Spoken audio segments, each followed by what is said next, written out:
여보, 이제 정말 끝났네요. 영호는 회사 정문을 마지막으로 나서며 깊은 숨을 내쉬었습니다. 40년간 몸이 부서져라 일했던 직장 생활이 드디어 막을 내렸습니다. 손에 든 퇴직금 통장과 그동안 모아둔 적금을 합치면 정확히 10억 원. 평생 꿈꿔왔던 숫자였습니다. 고생 많았어요, 당신. 미정이 남편의 어깨를 토닥이며 말했습니다. 63세의 나이에도 여전히 단정한 모습이었지만 그녀 역시 남편 못지않게 힘든 시간을 보냈습니다. 집안일과 시어머니 간병, 그리고 아들 뒷바라지까지. 이제야 비로소 자신들만의 시간이 시작되는 거였습니다. 10억이면 충분하죠? 시골에서 조용히 살기엔 말이에요. 영호는 통장을 들여다보며 만족스러운 표정을 지었습니다. 서울 강남의 작은 아파트를 팔고 경기도 외곽의 조그만 단독주택을 전세로 얻었습니다. 전세 보증금 3억을 제외하면 7억이 고스란히 남았습니다. 이자만으로도 한 달에 200만 원은 좋게 나올 테니 두 사람이 소박하게 살기엔 넉넉했습니다. 준호한테도 연락했어요? 응, 새 주소 보냈어요. 그런데 요즘 바쁜지 연락이 뜸하네요. 하나뿐인 아들 준호는 35살이 되도록 변변한 직장 하나 잡지 못하고 있었습니다. 대학 졸업 후 몇 번의 취업 실패를 겪고 나서는 아예 창업을 하겠다며 이것저것 시도해봤지만 번번이 실패만 거듭했습니다. 그래도 내 자식인데 하는 마음으로 그동안 뒷바라지를 해왔지만 이제는 정말 독립할 때가 됐다고 생각했습니다. 새로 이사한 집은 생각보다 괜찮았습니다. 마당이 딸린 단층 집이었고 앞뒤로 작은 텃밭을 가꿀 수 있는 공간도 있었습니다. 무엇보다 조용했습니다. 차 소리도 거의 들리지 않고 새소리와 바람 소리만이 하루를 채웠습니다. 여보, 여기 상추 심으면 어떨까요? 미정이 뒷마당을 돌아보며 말했습니다. 서울에서는 상상도 할 수 없었던 일이었습니다. 아파트 베란다에서 파 몇 대 기르는 게 전부였는데 이제는 제대로 된 텃밭을 가질 수 있게 됐습니다. 좋은 생각이에요. 감자도 심고 토마토도 심어봅시다. 영호도 들뜬 목소리로 대답했습니다. 40년 동안 아침 7시에 일어나 밤 10시에 들어오는 생활을 반복했던 그에게 이런 한가로운 상상은 꿈 같은 일이었습니다. 첫 번째 주말, 부부는 동네 농협에서 모종과 씨앗을 사왔습니다. 상추, 배추, 무, 감자, 고구마까지. 처음 해보는 일이라 서툴렀지만 흙을 만지고 씨를 뿌리는 일이 이렇게 즐거울 줄은 몰랐습니다. 당신, 이거 보세요. 미정이 며칠 후 싹이 트기 시작한 상추를 가리키며 기뻐했습니다. 작은 새싹이지만 두 사람에게는 새로운 삶의 상징 같았습니다. 저녁이면 마당에 평상을 놓고 앉아 차를 마셨습니다. 도시에서는 느낄 수 없었던 여유였습니다. 별이 이렇게 많았나 싶을 정도로 밤하늘이 맑았고 공기도 깨끗했습니다. 이제야 사는 것 같네요. 영호가 미정의 손을 잡으며 말했습니다.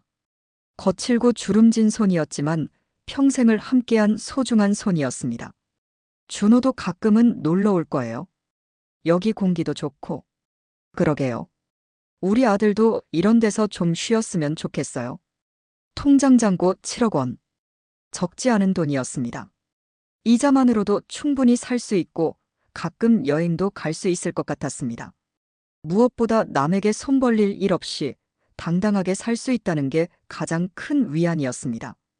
참, 내일 은행 가서 적금 좀 더 넣어둘까요? 좋은 생각이에요. 안전하게 관리해야죠. 그날 밤 두 사람은 오랜만에 편안한 잠을 잤습니다. 10억이라는 든든한 배경과 조용한 시골집, 그리고 서로만 있으면 되는 소박한 꿈. 그것만으로도 충분했습니다. 이사한 지 한 달쯤 지났을 때 준호에게서 전화가 왔습니다. 아버지, 안녕하세요. 어떻게 지내세요? 응, 잘 지내고 있어. 너는 어떻게 지내니? 영호는 텃밭에서 상추를 따고 있던 손을 멈추고 전화를 받았습니다. 아들의 목소리가 평소보다 밝게 들렸습니다. 저 요즘 좋은 기회를 발견했어요. 아버지께 말씀드리고 싶어서 전화드렸습니다. 무슨 기회? 영호의 표정이 조금 굳어졌습니다. 준호가 기회라는 말을 할 때는 대부분 돈과 관련된 이야기였거든요. 그동안 몇 번의 창업 실패를 겪으면서 부모에게 적지 않은 도움을 받았던 터였습니다. 주식이에요, 아버지. 그런데 이번엔 정말 확실한 정보예요. 준호의 목소리에 흥분이 섞여 있었습니다. 전화 너머로 들리는 카페 소음과 함께 뭔가 급하게 설명하려는 듯한 어조였습니다. 준호야, 주식은 위험한 거 아니니? 아버지는 그런 거 잘 모르거든. 아니에요, 아버지. 제가 요즘 공부를 많이 했어요. 그리고 확실한 내부 정보도 있고요. 미정이 남편 옆으로 다가와서 전화를 함께 들었습니다. 아들의 목소리에서 뭔가 다급함이 느껴졌습니다. 내부 정보라니, 그게 뭐니? 친구 중에 증권회사에 다니는 애가 있어요. 걔가 알려준 종목인데 다음 주에 큰 호재가 나온대요. 지금 들어가면 최소 2배는 벌 수 있어요. 영우와 미정은 서로를 바라봤습니다. 2배라는 말이 솔깃하긴 했지만 동시에 불안하기도 했습니다. 얼마나 필요한데? 딱 3천만 원만요, 아버지. 많은 돈 아니잖아요. 아버지 돈으로 치면 정말 적은 금액이에요. 3천만 원. 확실히 7억에 비하면 적은 돈이었습니다. 하지만 영호에게는 여전히 큰 돈이었습니다. 한 달 생활비의 15배가 넘는 금액이었거든요. 준호야, 그런 돈을 왜 아버지한테 달라고 하니? 너도 이제 35인데. 아버지, 제가 종자돈이 없잖아요. 이번 기회 놓치면 정말 후회할 것 같아요. 그리고 벌면 바로 갚을게요. 이자까지 쳐서요. 미정이 남편의 팔을 살짝 잡았습니다. 걱정스러운 표정이었습니다. 여보, 일단 만나서 자세히 얘기해보는 게 어떨까요? 준호야, 내가 직접 와서 설명해봐. 전화로는 이해하기 어려워. 네, 알겠어요. 내일 아침에 갈게요. 다음 날 아침, 준호가 시골집을 찾아왔습니다. 오랜만에 본 아들의 모습은 예전보다 말쑥해 보였습니다. 새 정장에 깔끔하게 정돈된 머리 스타일. 뭔가 자신감도 넘쳐 보였습니다. 어머니, 아버지, 집이 정말 좋네요. 응, 공기도 좋고 조용해서 살기 좋아. 밥 먹었니? 미정이 아들을 반갑게 맞으며 부엌으로 향했습니다.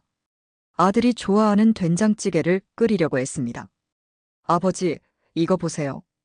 준호가 태블릿을 꺼내서 화면을 보여줬습니다. 빨간색과 파란색 그래프가 복잡하게 그어진 차트였습니다. 이게 뭐니? 이 회사 주가 차트예요. 보세요. 지금이 바닥이에요. 그런데 다음 주에 신약 개발 성공 발표가 나온다고 해요. 영호는 화면을 들여다봤지만 도무지 이해할 수 없었습니다. 선들이 위아래로 움직이는 것 외에는 아무것도 보이지 않았습니다. 준호야, 아버지는 이런 거 정말 모르거든. 확실한 거니? 네, 아버지. 제 친구가 그 회사 담당 애널리스트예요. 내부 정보는 거의 확실해요.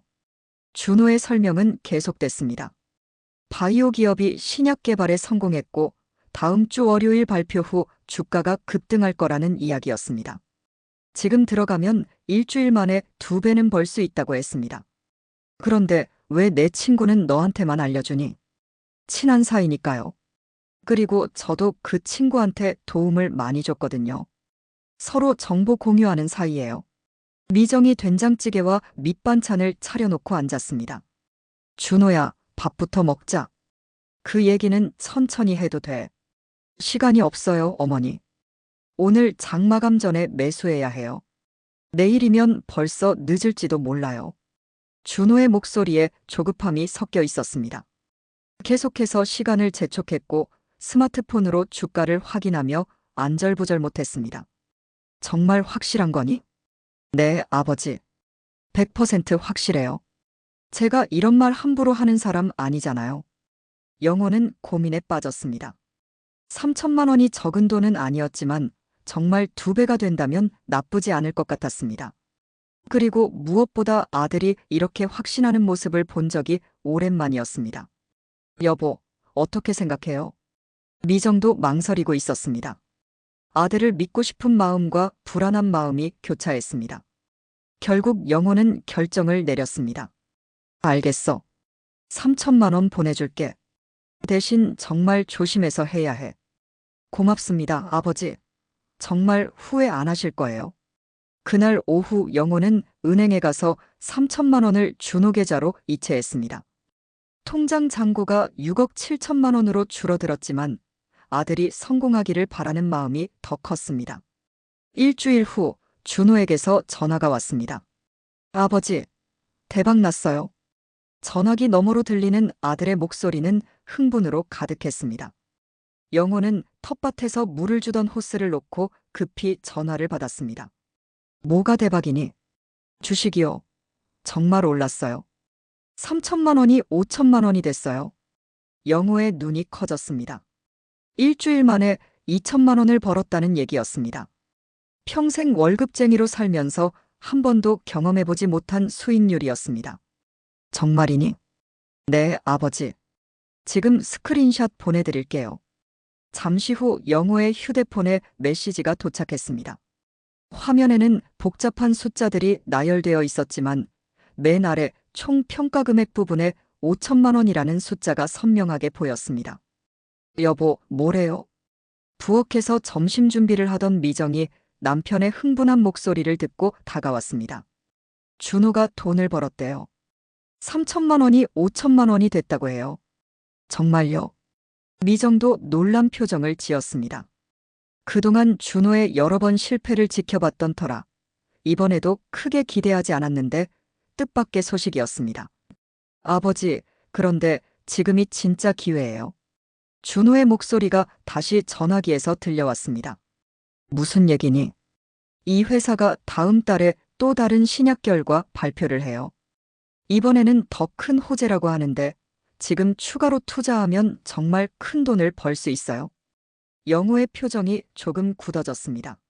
막 돈을 벌었는데 또 투자하자는 얘기였습니다. 준호야, 이미 충분히 벌었잖아. 그만 정리하는 게 어떠니? 아니에요, 아버지. 지금 빼면 정말 후회해요. 제 친구가 그러는데 이번 신약은 정말 혁신적이라고 해요. 주가가 지금의 5배까지도 갈 수 있대요. 5배. 만약 1억을 투자하면 5억이 된다는 계산이었습니다. 영호는 머릿속으로 빠르게 계산해 봤습니다. 7억에서 1억을 빼면 6억이 남고 만약 정말 5억을 벌면 11억이 됩니다. 얼마나 더 필요한데? 1억만 더 투자하면 돼요, 아버지. 지금 가지고 있는 5천만 원까지 합치면 1억 5천만 원으로 시작할 수 있어요. 1억. 이번에는 훨씬 큰 금액이었습니다.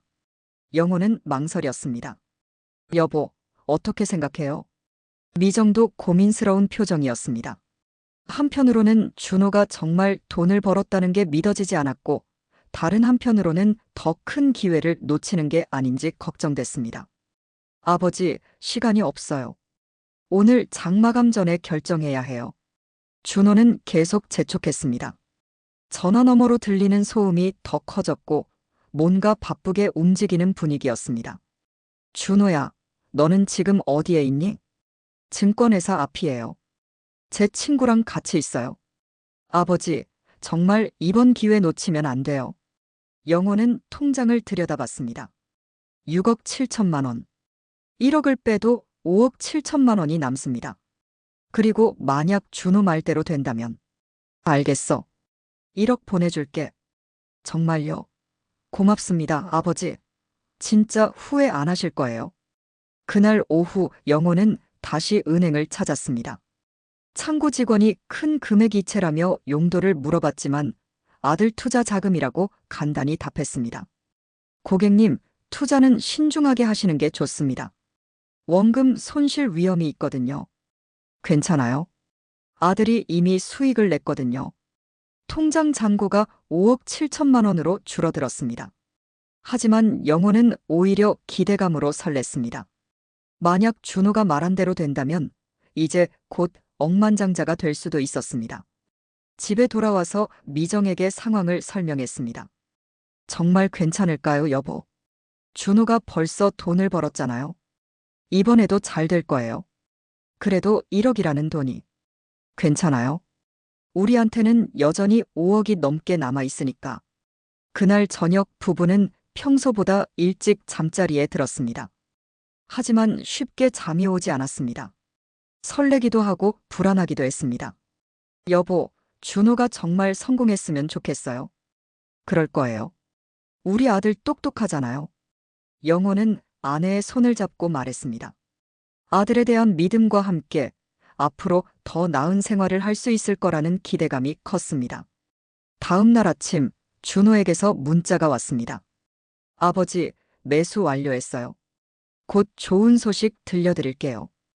영호는 문자를 보며 미소를 지었습니다. 텃밭으로 나가 상추에 물을 주면서도 자꾸만 휴대폰을 확인하게 됐습니다. 아들에게서 또 다른 좋은 소식이 올 것 같은 예감이 들었습니다. 여보, 오늘은 기분이 좋네요. 저도요. 뭔가 운이 트인 것 같아요. 하지만 둘 다 모르고 있었습니다. 이것이 시작에 불과하다는 것을, 그리고 더 큰 요구가 곧 다가올 것이라는 것을 말입니다. 한 달이 지났지만 준호에게서 별다른 소식이 없었습니다. 영호는 하루에도 몇 번씩 휴대폰을 확인했지만 좋은 소식은 들려오지 않았습니다. 여보, 준호한테 연락해 볼까요? 미정이 걱정스러운 표정으로 말했습니다. 평소 자주 연락하던 아들이 이렇게 오랫동안 소식이 없는 것은 처음이었습니다. 그래요. 한번 전화해보죠. 영호가 준호에게 전화를 걸었습니다. 벨이 여러 번 울린 후에야 준호가 전화를 받았습니다. 아버지. 준호의 목소리가 평소와 달랐습니다. 힘이 없고 어딘가 주눅든 듯한 느낌이었습니다. 준호야, 그동안 소식이 없어서 걱정했어. 투자는 어떻게 됐니? 그게, 아버지.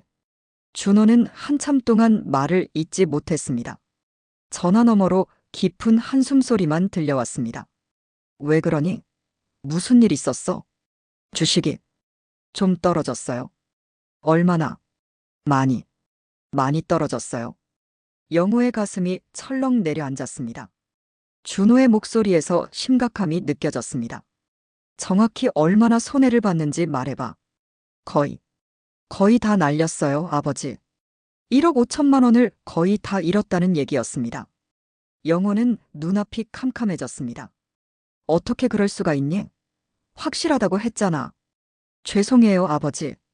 갑자기 악재가 터졌어요. 신약 개발이 실패했다고 발표가 나왔어요. 미정이 남편의 안색이 변하는 것을 보고 급히 다가왔습니다. 영호는 손을 떨면서 전화를 계속 들고 있었습니다.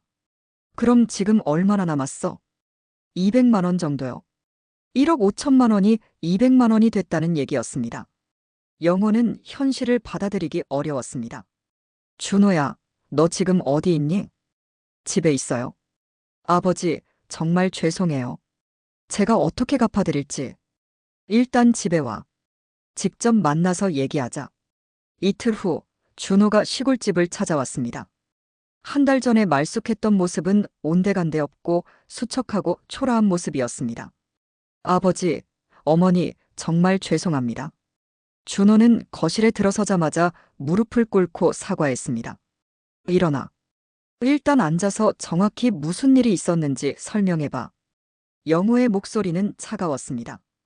평생 모은 돈 중 상당 부분을 날린 상황에서 화가 나지 않을 수 없었습니다. 신약 개발이 마지막 단계에서 부작용 문제로 중단됐어요. 하루아침에 주가가 반토막 났어요. 그럼 왜 바로 팔지 않았어? 더 떨어지기 전에 손절매라도 했어야지. 친구가 곧 회복될 거라고 했어요. 그래서 기다렸는데. 준호의 변명은 계속됐습니다. 친구의 잘못된 조언, 갑작스러운 악재, 예상치 못한 상황들. 하지만 결과는 변하지 않았습니다. 준호야, 이제 어떻게 할 거니? 미정이 조심스럽게 물었습니다.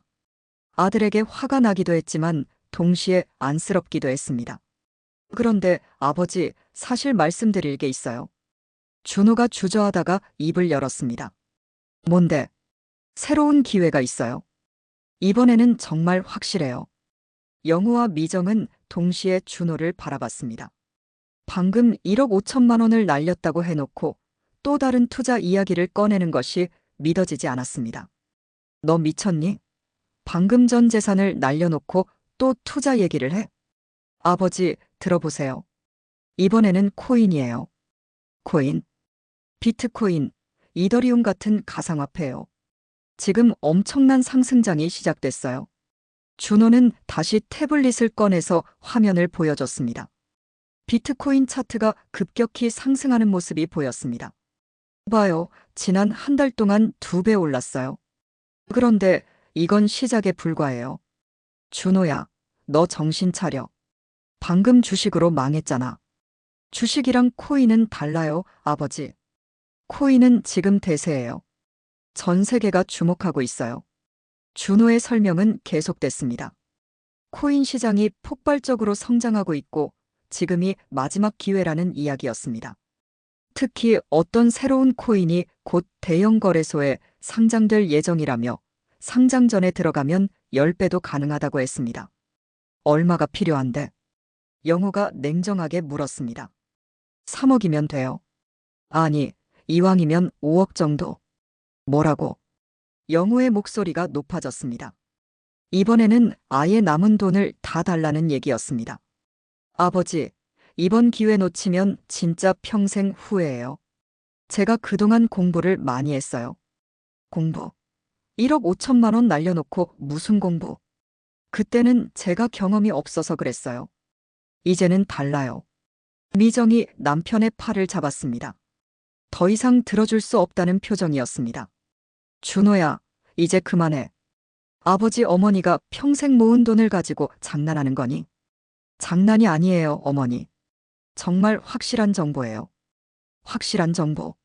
지난번에도 확실하다고 했잖아. 하지만 준호는 포기하지 않았습니다.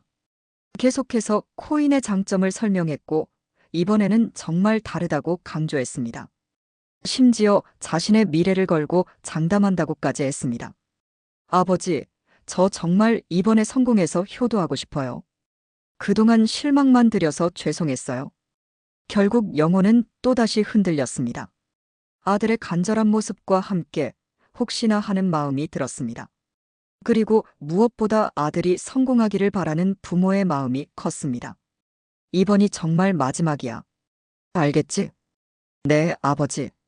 정말 마지막이에요. 그날 저녁 영호는 은행 인터넷 뱅킹으로 5억 원을 준호 계좌로 이체했습니다. 통장 잔고가 7천만 원으로 줄어들었습니다. 전 재산의 대부분을 아들에게 맡긴 셈이었습니다. 여보, 정말 괜찮을까요? 이번에는 잘 될 거예요. 준호도 이제 경험이 쌓였으니까. 하지만 두 사람 모두 불안했습니다.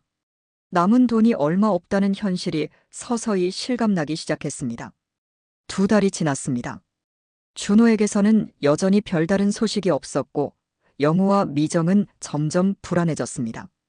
처음 며칠은 아직 시간이 필요하겠지 했지만 시간이 갈수록 걱정이 커졌습니다. 여보, 이상해요. 이번에도 연락이 너무 없어요. 미정이 텃밭에서 물을 뽑다가 말했습니다. 가을이 되면서 농작물들이 제법 자랐지만 두 사람의 마음은 점점 무거워졌습니다. 그러게요. 전화도 안 받고 영호도 걱정스러운 표정이었습니다. 며칠 전부터 준호에게 전화를 걸어도 받지 않거나 받더라도 바쁘다며 금세 끊어버렸습니다.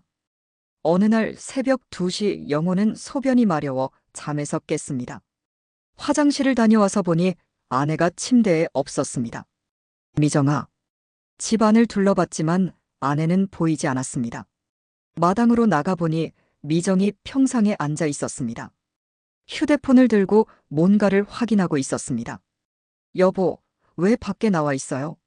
감기 걸려요. 잠이 안 와서요. 미정의 목소리가 떨리고 있었습니다. 영우가 가까이 가서 보니 아내의 얼굴에 눈물이 흐르고 있었습니다. 왜 울어요? 무슨 일이에요? 여보, 이거 좀 봐요. 미정이 휴대폰 화면을 남편에게 보여줬습니다. 인터넷 뱅킹 화면이었는데 통장 잔고가 0원이라고 표시되어 있었습니다. 이게 뭐예요? 영호는 화면을 다시 확인했습니다. 분명히 0원이라고 나와 있었습니다. 7천만 원이 모두 사라진 것이었습니다. 언제부터 이랬어요? 오늘 새벽에 확인해 봤는데 갑자기 이렇게 되어 있었어요. 영호의 손이 떨리기 시작했습니다. 마지막 남은 돈마저 없어진 것이었습니다. 출금 내역을 확인해봐요. 미정이 화면을 터치해서 거래 내역을 확인했습니다. 지난 이틀 동안 여러 번에 걸쳐 돈이 빠져나간 흔적이 보였습니다. 출금처는 모두 생소한 이름들이었습니다. 바이낸스, 코인베이스, 비트겟. 이게 뭐예요? 코인 거래소 이름들이에요. 영호는 주저앉고 싶었습니다. 아들이 남은 돈까지 모두 코인에 투자해버린 것이었습니다. 그것도 부모에게 말도 없이. 준호한테 전화해봐요. 미정이 떨리는 손으로 아들에게 전화를 걸었습니다. 하지만 전화는 꺼져 있었습니다. 전화가 꺼져 있어요. 문자라도 보내봐요. 미정이 급하게 문자를 보냈습니다. 준호야, 급해. 엄마한테 당장 전화해. 하지만 답장은 오지 않았습니다. 새벽 3시, 4시가 되어도 준호에게서는 아무런 연락이 없었습니다. 여보, 이거 혹시 우리가 사기를 당한 건 아닐까요? 미정의 목소리가 더욱 떨렸습니다. 그동안 마음 한편에 있던 불안한 생각이 현실이 되는 것 같았습니다. 설마 준호가 우리를 속일 리는 없어요. 하지만 영호의 목소리에도 확신이 없었습니다. 통장 잔고 0원이라는 숫자가 너무나 명확했습니다. 다음 날 아침 영호는 은행에 직접 찾아갔습니다. 고객님, 정말 잔액이 0원입니다. 그리고 이 계좌는 현재 지급정지 상태예요. 지급정지요? 네, 비정상적인 거래 패턴으로 인해 자동으로 동결된 상태입니다. 은행 직원의 설명에 따르면 단시간에 여러 차례 대량 출금이 이루어져서 보안 시스템이 작동한 것이었습니다. 하지만 이미 돈은 모두 빠져나간 후였습니다. 혹시 이 거래들을 고객님이 직접 하신 건가요? 아니에요. 제 아들이. 영호는 상황을 설명했지만 은행에서는 도움을 줄 수 없다고 했습니다. 정식으로 위임받은 거래였고 불법적인 요소는 없다는 것이었습니다. 집에 돌아온 영호는 미정에게 상황을 전했습니다. 정말 한 푼도 안 남았어요? 응. 정말 아무것도 없어요. 두 사람은 거실에 앉아 말없이 서로를 바라봤습니다. 10억이라는 거대한 돈이 몇 달 만에 완전히 사라진 현실이 받아들여지지 않았습니다. 여보, 이제 어떻게 살아요? 모르겠어요. 정말 모르겠어요. 그날 저녁 준호에게서 드디어 전화가 왔습니다. 아버지, 죄송해요. 준호야, 너 지금 어디 있니? 당장 집에 와. 그게, 지금 당장은 어려워요. 어려워. 우리 돈 다 어디 갔는지 설명이나 해봐. 아버지, 코인이 갑자기 폭락했어요. 하루 만에 다 날아갔어요. 준호의 목소리는 울먹이고 있었습니다. 그럼 지금 정말 아무것도 안 남았다는 거니? 네. 정말 죄송해요, 아버지. 준호야, 우리 이제 어떻게 살지? 전세금도 없는데. 그제야 영호는 더 심각한 문제를 깨달았습니다. 전세보증금 3억 원도 아들에게 준 돈에 포함되어 있었습니다. 집주인에게 돌려줄 돈이 없었습니다. 아버지, 저는 잠시 친구 집에 있을게요. 정리되면 연락드릴게요. 야, 준호야. 준호야. 하지만 전화는 이미 끊어져 있었습니다. 미정이 남편의 어깨에 기대며 울기 시작했습니다. 여보, 우리 이제 정말 어떻게 해요? 영호도 눈물이 나려고 했지만 참았습니다. 지금 무너지면 안 된다는 생각이 들었습니다. 일단 집주인한테 상황을 설명해 봐야겠어요. 그분이 이해해 줄까요? 모르겠어요. 하지만 솔직하게 말할 수밖에 없죠. 그날 밤 두 사람은 잠을 이룰 수 없었습니다. 평생 모은 돈이 모두 사라졌다는 현실과 앞으로 어떻게 살아가야 할지에 대한 막막함이 엄습했습니다. 새벽이 되어서야 미정이 조용히 말했습니다. 여보, 우리가 너무 순진했나 봐요. 그런 것 같아요. 아들을 너무 믿었나 봐요. 바깥에서는 새들이 지저귀기 시작했지만 두 사람에게는 절망적인 새벽이었습니다. 이틀 후 집주인 박 씨가 집을 찾아왔습니다. 어르신들, 안녕하세요. 갑자기 찾아와서 죄송합니다. 박 씨는 50대 중반의 성실해 보이는 남자였습니다. 처음 전세 계약을 할 때도 친절했고 그동안 큰 문제 없이 지내왔습니다. 아, 집주인님. 어서 들어오세요. 영우가 당황하며 박 씨를 맞았습니다. 이미 예상하고 있던 일이었지만 막상 직면하니 가슴이 두근거렸습니다. 사실 말씀드릴 게 있어서 왔습니다. 박 씨가 거실에 앉더니 심각한 표정을 지었습니다. 무슨 일이세요? 이 집에 근저당이 설정되어 있다는 걸 아시나요? 영우와 미정은 서로를 바라봤습니다. 근저당이라는 말을 들어본 적이 있었지만 정확히 무엇인지는 몰랐습니다. 근저당이요? 네, 준호 씨가 이 집을 담보로 돈을 빌렸어요. 그런데 그분이 빚을 갚지 않아서 제가 연락을 받았습니다. 영호는 머리가 하얗게 변하는 느낌이었습니다. 아들이 부모 몰래 집까지 담보로 잡혔다는 얘기였습니다. 얼마나 빌렸는데요? 2억 원이요. 그런데 이자까지 합치면 지금 2억 5천만 원 정도 될 겁니다. 2억 5천만 원. 미정이 작은 소리로 중얼거렸습니다. 전세 보증금 3억 원보다도 적지 않은 금액이었습니다.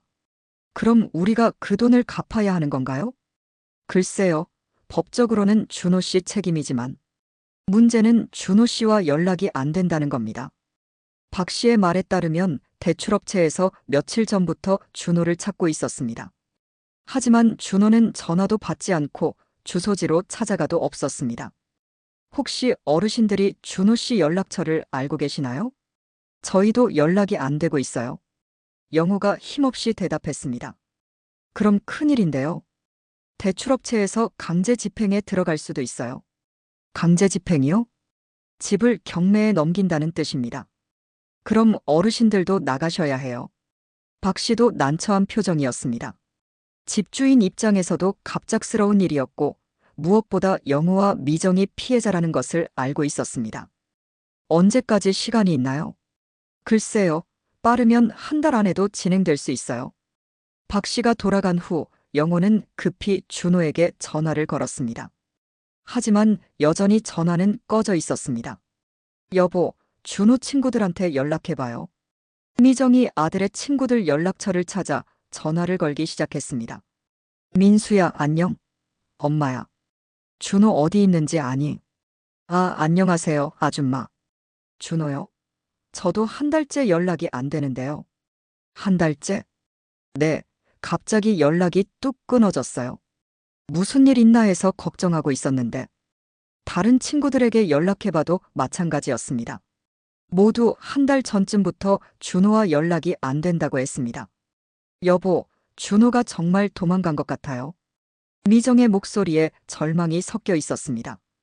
그럴 리 없어요. 아무리 그래도 자기 부모를. 하지만 영호도 확신이 서지 않았습니다. 모든 상황이 아들이 의도적으로 피하고 있다는 것을 가리키고 있었습니다. 며칠 후 더 충격적인 사실을 알게 됐습니다. 준호가 살던 원룸에 가보니 이미 짐을 모두 빼고 나간 상태였습니다. 언제 나갔는지 아세요? 영호가 부동산 중개사에게 물었습니다. 한 달 전쯤이요. 갑자기 와서 보증금 돌려달라고 하더라고요.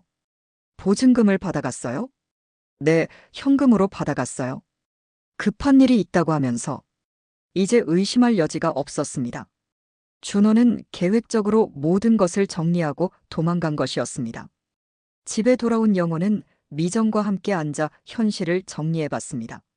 우리 돈 10억 원 모두 없어졌죠? 네. 집도 나가야 하고 그런 것 같아요. 준호는 어디 있는지도 모르고 연락도 안 되고 두 사람은 말을 잇지 못했습니다. 평생 믿고 의지했던 아들이 부모를 배신했다는 현실이 받아들여지지 않았습니다. 여보, 준호가 처음부터 우리를 속일 생각이었을까요? 미정이 조심스럽게 물었습니다. 그동안 마음속 깊이 묻어두려 했던 의심이 터져나왔습니다. 모르겠어요. 정말 모르겠어요. 영호도 혼란스러웠습니다. 아들에 대한 사랑과 실망, 분노와 걱정이 뒤섞여 있었습니다. 그날 밤 미정이 오래된 앨범을 꺼내왔습니다. 준호의 어린 시절 사진들이 가득했습니다. 이 아이가 어떻게 이렇게 될 수 있었을까요? 사진 속의 준호는 천진난만한 모습이었습니다. 부모를 바라보며 환하게 웃고 있는 모습이 지금의 상황과 너무나 대조적이었습니다. 우리가 뭘 잘못했을까요? 너무 많이 도와준 게 잘못이었나? 아니면 너무 믿었던 게? 두 사람은 서로를 탓하지도 아들을 탓하지도 못한 채 그저 앉아 있었습니다. 모든 것을 잃은 현실이 서서히 실감나기 시작했습니다. 다음 날 아침 대출업체에서 연락이 왔습니다. 준호 씨 부모님이시죠? 긴급히 만나 뵙고 싶습니다. 이제 정말 마지막 단계가 다가오고 있었습니다. 집마저 잃게 될 상황이 코앞에 다가온 것이었습니다. 대출업체 직원이 집을 찾아온 날 영호와 미정은 마지막 희망마저 꺾였습니다. 어르신들, 정말 죄송합니다만. 양복을 입은 남자는 정중했지만 단호했습니다. 뒤로는 덩치 큰 남자 2명이 서 있었습니다. 저희도 어쩔 수 없어요. 준호 씨가 갚지 않으시니까 법적 절차를 진행할 수밖에 없습니다. 그럼 저희는 어떻게 해야 하나요? 영호의 목소리가 떨렸습니다. 일단 이 집에서 나가셔야 해요. 경매 절차가 시작되거든요. 언제까지요? 2주일 후까지요. 2주일. 갈 곳도 없고 돈도 없는 상황에서 집을 나가라는 통보였습니다. 직원들이 떠난 후 집주인 박 씨가 다시 찾아왔습니다. 어르신들, 정말 미안해요. 제가 도와드리고 싶지만. 박 씨도 난처한 상황이었습니다. 전세 보증금 3억 원을 돌려줘야 하는데 집이 경매로 넘어가면 그 돈도 받기 어려웠습니다. 집주인님, 저희가 보증금을 못 받는 건가요? 글쎄요. 경매에서 얼마에 팔리느냐에 달려 있어요. 근저당이 먼저니까 그걸 먼저 갚고 남은 돈이 있어야.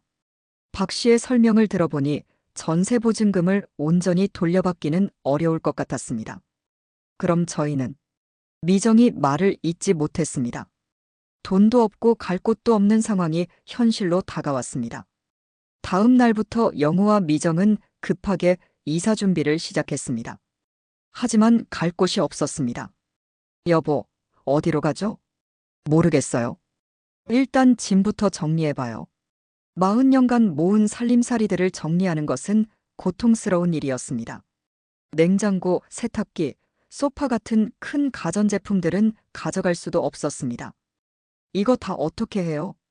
중고로 팔아야겠어요. 하지만 급하게 내놓은 물건들은 헐값에 팔릴 수밖에 없었습니다. 10만 원짜리 냉장고, 5만 원짜리 세탁기. 몇십만 원 주고 산 물건들이 몇만 원에 팔려나갔습니다. 아깝네요. 어쩔 수 없어요. 가져갈 곳도 없는데. 일주일이 지나자 집안이 텅 비어갔습니다. 남은 건 몇 벌의 옷과 이불, 그리고 작은 가방 몇 개뿐이었습니다. 여보, 정말 어디로 가죠? 미정이 불안한 목소리로 물었습니다. 일단 찜질방이라도 가봐요. 마지막 날 밤 두 사람은 빈집에서 이불을 깔고 잤습니다. 난방도 끊어져서 추웠지만 마지막 밤이라는 생각에 잠이 오지 않았습니다. 여보, 우리가 이렇게 될 줄 알았으면 이제 와서 후회해도 소용없어요. 새벽이 되자 이삿짐센터 차가 왔습니다. 어르신들, 짐이 별로 없네요. 네. 대부분 팔았어요. 어디로 가시는 거예요? 아직 정하지 못했어요. 이삿짐센터 직원도 당황했습니다. 이사를 하는데 목적지가 정해지지 않은 경우는 처음이었습니다. 일단 여갑 컨테이너 보관소에 맡겨주세요. 영호가 결정했습니다. 당장 갈 곳이 없으니 짐이라도 맡겨두는 것이 나았습니다. 오후 2시 영호와 미정은 마지막으로 집을 나섰습니다. 작은 가방 2개와 몇만 원의 현금이 전부였습니다. 여보, 정말 나가는군요. 그러네요. 뒤돌아본 집은 이미 남의 집이었습니다. 그동안 행복했던 기억들이 스쳐 지나갔지만 이제는 추억일 뿐이었습니다. 어디로 갈까요? 일단 역으로 가봐요. 두 사람은 무거운 발걸음으로 버스 정류장으로 향했습니다. 오후 햇살이 따뜻했지만 마음은 차가웠습니다. 버스에서 내려 역 앞에 서니 갈 곳이 막막했습니다. 찜질방을 가자니 돈이 아까웠고 그렇다고 밖에서 밤을 샐 수도 없었습니다. 여보, 저기 고시원이 있네요. 미정이 작은 건물을 가리켰습니다. 고시원요? 일단 며칠만이라도. 고시원 사장은 노부부를 보고 의아해했습니다. 어르신들이 고시원을 찾으시는 경우는 처음이네요. 사정이 있어서요. 며칠만 있을 수 있을까요? 하루에 2만 원이에요. 보증금은 10만 원이고, 영호는 지갑을 확인했습니다. 가지고 있는 돈이 80만 원 정도였습니다. 일주일만 계시는 거죠? 네. 일단은요. 좁은 고시원 방에 들어서니 현실이 실감났습니다. 평생 넓은 집에서 살던 두 사람에게는 너무나 비좁은 공간이었습니다. 여보, 이제 정말. 미정이 작은 침대에 앉으며 말했습니다. 괜찮아요? 일단 며칠 지내보고 생각해봐요. 하지만 영호도 앞이 보이지 않았습니다. 나이 들어 일을 구하기도 어렵고 돈도 거의 없었습니다. 그날 밤 두 사람은 좁은 침대에서 잠을 청했습니다. 하지만 낯선 환경과 불안한 마음 때문에 잠이 오지 않았습니다. 여보, 준호는 지금 뭘 하고 있을까요? 모르겠어요. 정말 모르겠어요. 복도에서 들리는 다른 사람들의 소음과 함께 두 사람의 새로운 생활이 시작됐습니다. 하지만 이것도 며칠뿐이라는 것을 두 사람은 알고 있었습니다. 돈이 떨어지면 여기서도 나가야 했습니다. 여보, 내일부터 뭘 해야 할까요? 일단, 일자리부터 찾아봐야겠어요. 60대 중반의 나이에 새로 시작해야 하는 현실이 막막했지만 그 외에는 다른 방법이 없었습니다. 고시원에서 일주일이 지났습니다. 영호는 매일 일자리를 찾아 헤맸지만 60대 중반의 나이에 받아주는 곳은 없었습니다. 어르신 죄송합니다. 저희는 젊은 사람을 찾고 있어서요. 나이가 좀 많으시네요. 경력은 좋으신데 아무래도 어디를 가도 돌아오는 답은 비슷했습니다. 미정도 마찬가지였습니다. 식당이나 마트에서 일하려고 했지만 쉽지 않았습니다. 여보, 돈이 얼마나 남았어요? 20만 원 정도요. 고시원비와 식비로 돈이 빠르게 줄어들고 있었습니다. 하루 세 끼를 편의점 삼각김밥으로 때우면서도 돈은 계속 나갔습니다.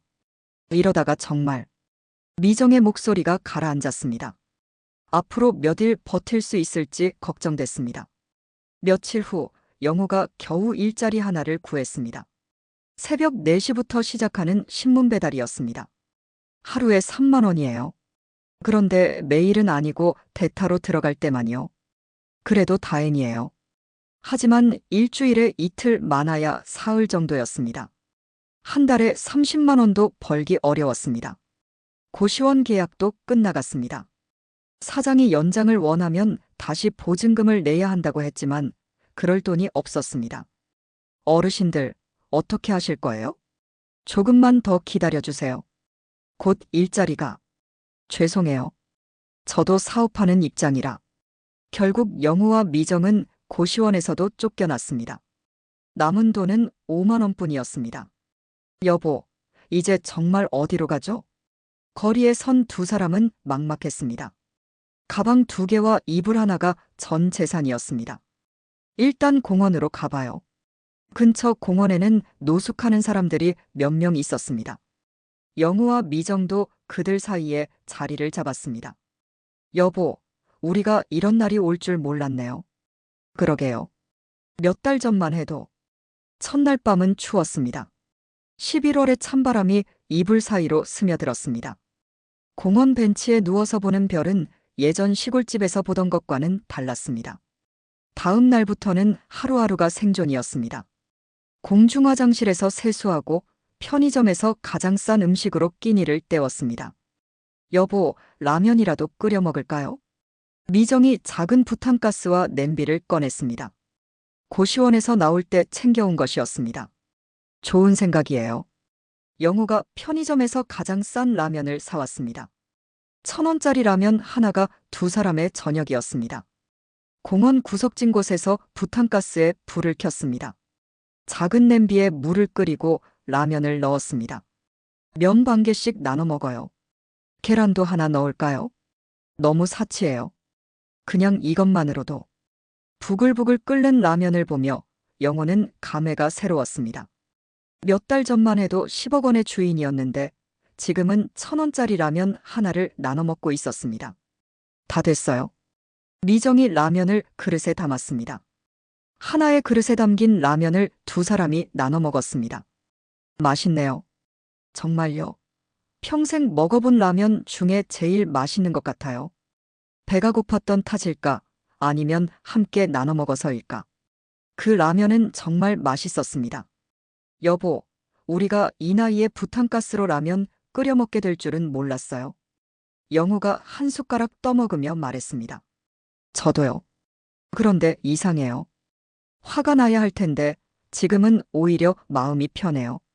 저도 그래요. 더 이상 잃을 것도 없으니까. 두 사람은 작은 그릇에 남은 국물까지 깨끗이 마셨습니다. 한 줄기도 남기지 않았습니다. 여보, 준호 생각이 나요. 저도요. 지금 뭘 하고 있을까요? 몰라요. 그런데 이상하게도 미워지지는 않아요. 그러게요. 속상하긴 하지만. 영호는 미정의 손을 잡았습니다. 주름지고 거친 손이었지만 여전히 따뜻했습니다.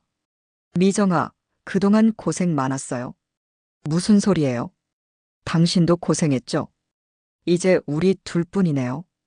원래 처음에도 우리 둘뿐이었잖아요. 그때 멀리서 누군가 기타를 치며 노래하는 소리가 들려왔습니다. 옛날 가요였습니다. 두 사람이 젊었을 때 즐겨 들었던 노래였습니다. 여보, 저 노래 기억나요? 당연히 기억나죠. 우리가 처음 만날 때, 그때는 정말 아무것도 없었는데 행복했어요. 지금도 나쁘지 않은 것 같아요. 영호는 아내를 바라봤습니다. 고생에 지친 얼굴이었지만 여전히 아름다웠습니다. 미정아, 사랑해요. 저도 사랑해요, 여보. 차가운 바람이 불어왔지만 두 사람은 따뜻했습니다. 서로가 있다는 것만으로도 충분했습니다. 여보, 내일은 뭘 할까요? 글쎄요. 일단 하루하루 살아보는 거죠. 그래도 함께니까 괜찮을 거예요. 당연히 괜찮을 거예요. 그날 밤 두 사람은 공원 벤치에서 이불 하나를 덮고 잠들었습니다. 별이 유난히 밝았고 바람 소리가 자장가 같았습니다. 10억 원은 사라졌고 집도 잃었고 아들과도 연락이 끊어졌습니다. 하지만 그들에게는 아직 남은 것이 있었습니다. 서로에 대한 사랑과 내일에 대한 희망이었습니다. 부탄가스 위에서 끓인 라면 한 그릇. 그 안에는 절망과 희망이 함께 담겨 있었습니다. 그리고 무엇보다도 변하지 않는 사랑이 담겨 있었습니다. 여보, 우리는 끝까지 함께 할 거죠? 당연히 그럴 거예요. 죽을 때까지. 그렇게 영우와 미정의 새로운 삶이 시작됐습니다. 모든 것을 잃었지만 가장 소중한 것은 지켜낸 채로